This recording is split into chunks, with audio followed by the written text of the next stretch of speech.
Chicago, 1893. The city is buzzing with the excitement of the world's Columbian Exposition, a shining white city meant to celebrate human achievement. But in the shadow of this grandeur, a different kind of structure was rising, and a different kind of man was watching. His name was Dr. Henry Howard Holmes. To his neighbors, he was a charming pharmacist and a successful businessman. He arrived in Chicago with a vision. He purchased a lot in the Englewood neighborhood and began construction on a massive hotel. It was a chaotic project. Holmes fired crews constantly. No one knew the true layout. No one saw the full design except him. The blueprints were a maze of confusion. Hallways that led to nowhere. Staircases that ended at the ceiling. Doors that opened into solid brick. He designed it with a specific purpose. It wasn't just a hotel. It was a machine designed for death.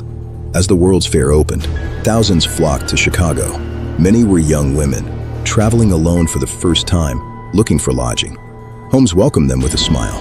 He was the perfect host. Little did they know, they were checking into a place they would never leave. The exposition was a marvel of electricity and light. It distracted the world. It provided the perfect cover for darkness. Inside the castle, the walls were soundproof, the rooms were airtight, and the gas lines were controlled from the owner's bedroom. On the ground floor, a bustling pharmacy. Upstairs, a labyrinth of torture. Holmes lived a double life, balancing respectability with insanity. Soon, people began to vanish. Families wrote letters that went unanswered. The police were bribed or indifferent. But secrets this large are hard to keep forever. Creditors were knocking. Insurance companies were asking questions. Before the full horror could be discovered, Holmes would flee Chicago. But his spree wasn't over. It was just moving. This was the beginning of the end. The construction of the castle was complete. The trap was set. Now, the harvest would begin. The castle was finished. From the outside, it looked like a bustling hotel for the World's Fair. But the true purpose was hidden within the walls. The second floor was a labyrinth, a maze designed to confuse and trap. Guests would wander the halls, unable to find the exit. There were rooms with no windows, rooms lined with iron plates, soundproof, airtight. Once the door closed, no scream could be heard. Holmes didn't need to enter the rooms to kill. He installed gas vents in the walls, controlled by valves in his own bedroom. And when the deed was done, he didn't carry the bodies.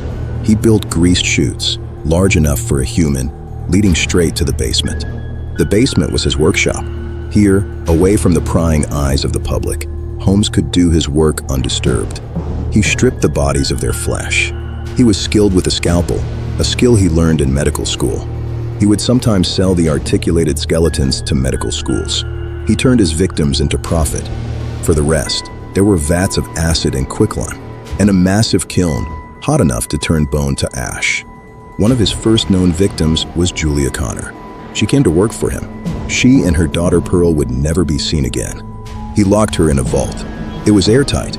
The panic, the scratching at the door, only Holmes knew the truth. Then came Minnie Williams, an heiress from Texas.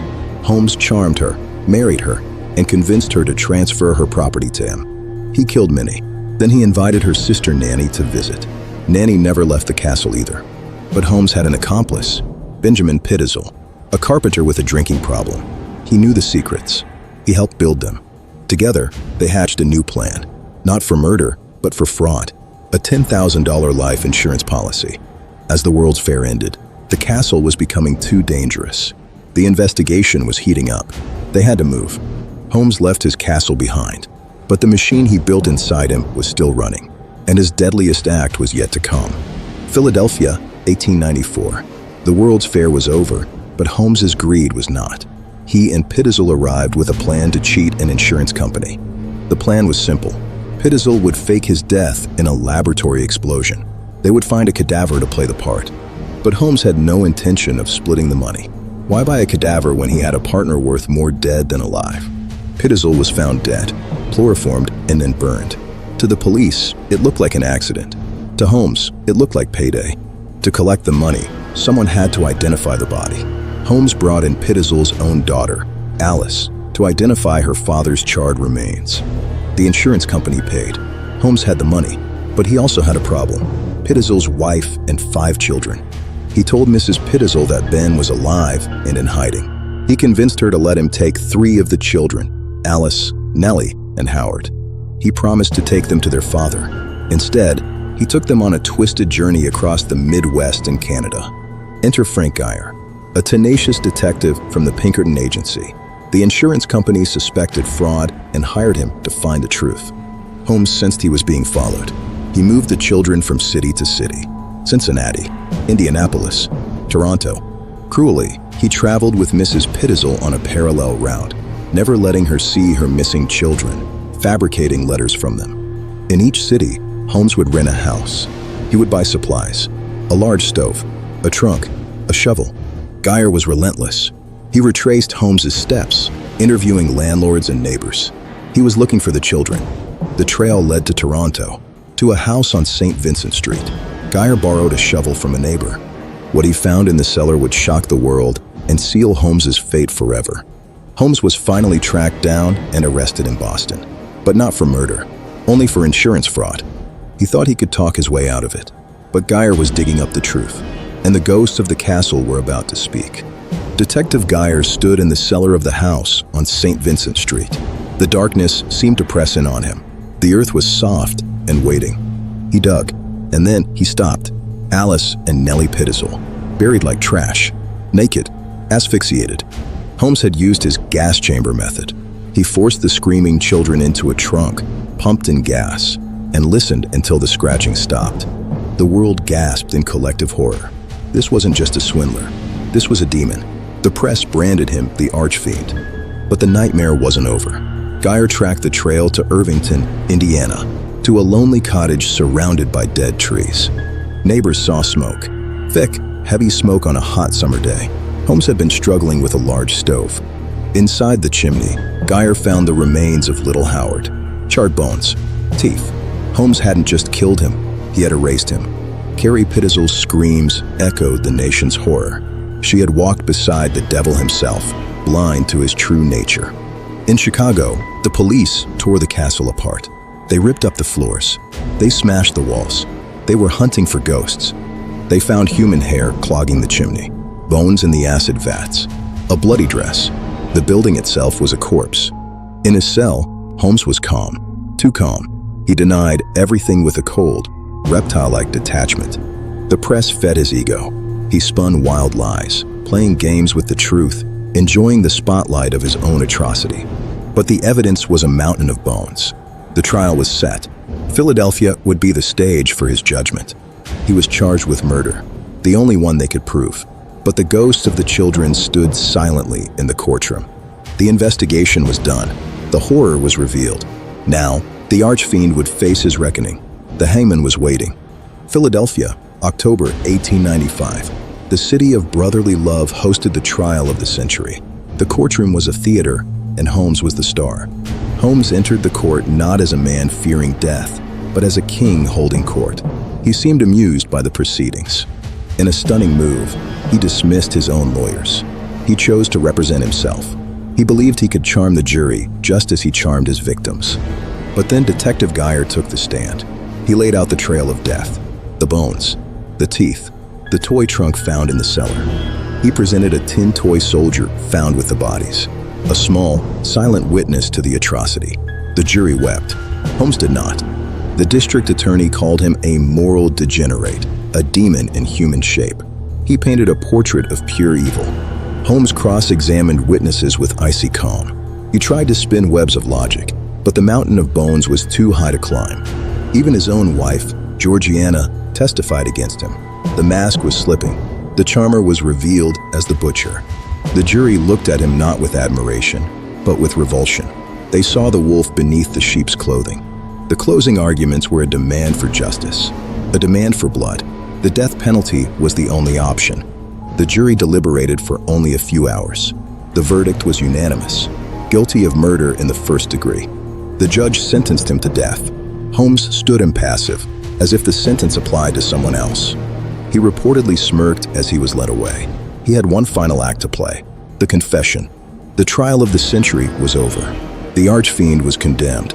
But before the rope tightened, the devil would speak. Moyamensing Prison, a cold, stone fortress. Here, H.H. Holmes waited for death. But he wasn't done manipulating the world. The Hearst newspapers offered him $7,500 for his confession. A fortune. Holmes took the money, and he gave them a show. He wrote a confession, but like everything else in his life, it was a mix of truth and lies. He claimed 27 murders. He confessed to killing people who were still alive. He claimed to kill strangers. He wanted to be the greatest villain in history. "I was born with the devil in me," he wrote. "I could not help the fact that I was a murderer, no more than the poet can help the inspiration to sing." The confession was splashed across front pages. The public devoured it. Holmes had cemented his legacy as a monster.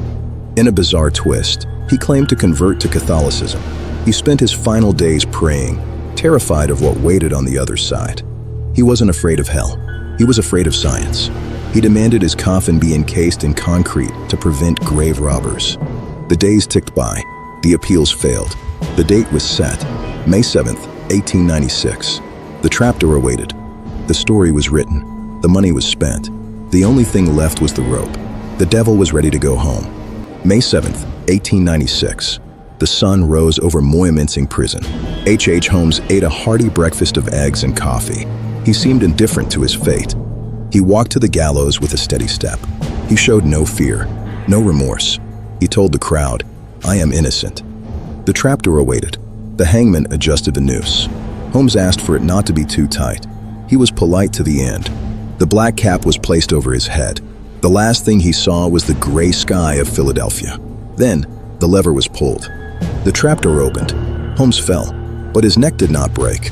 The knot had slipped. He strangled for 15 minutes. His body twitched and fought. It was a gruesome, slow death, fitting, perhaps, for the torture he inflicted. Finally, the heart stopped.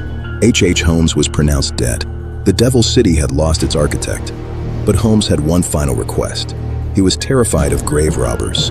He didn't want to be a specimen. His coffin was filled with cement, then buried 10 feet deep and covered with more cement. He was entombed in solid rock. He thought he was safe. He thought the story ended there. But for the people who condemned him, the nightmare was just beginning.